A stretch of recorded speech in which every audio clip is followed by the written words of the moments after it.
ঢাকাসহ দেশের ১৫ জেলার উপর দিয়ে ঘণ্টায় সর্বোচ্চ ৮০ কিলোমিটার বেগে ঝড় বয়ে যেতে পারে। সেই সঙ্গে বজ্রবৃষ্টির সম্ভাবনাও রয়েছে বলে আভাস দিয়েছে আবহাওয়া অধিদপ্তর।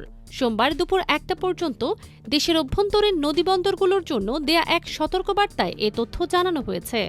আবহাওয়াবিদ এ.কে.এম. নাজমুল হকের সই করা বিজ্ঞপ্তিতে বলা হয়েছে, রংপুর, দিনাজপুর, বগুড়া, যশোর, কুষ্টিয়া, ফরিদপুর, মাদারীপুর, ঢাকা, ময়মনসিংহ, বরিশাল, পটুয়াখালী, নোয়াখালী, কুমিল্লা, চট্টগ্রাম ও সিলেট জেলার উপর দিয়ে পশ্চিম অথবা উত্তর পশ্চিম দিক থেকে ঘণ্টায় ৬০ থেকে ৮০ কিলোমিটার বেগে অস্থায়ীভাবে ঝড়ো হাওয়া বয়ে যেতে পারে।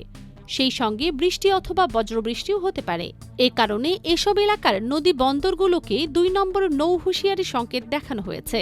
আবহাওয়া অধিদপ্তরের আরেক বিজ্ঞপ্তিতে বলা হয়েছে, আজ সন্ধ্যা ৬টা পর্যন্ত দেশের সব বিভাগে অস্থায়ীভাবে দমকা বা ঝড়ো হওয়া এবং বিদ্যুৎ চমকানোর সঙ্গে বৃষ্টি অথবা বজ্রবৃষ্টির সম্ভাবনা রয়েছে। কোথাও কোথাও শিলাবৃষ্টিও হতে পারে। বজ্রবৃষ্টিপাতের এই প্রবণতা আগামী কয়েকদিন অব্যাহত থাকতে পারে বলে জানিয়েছে সংস্থাটি।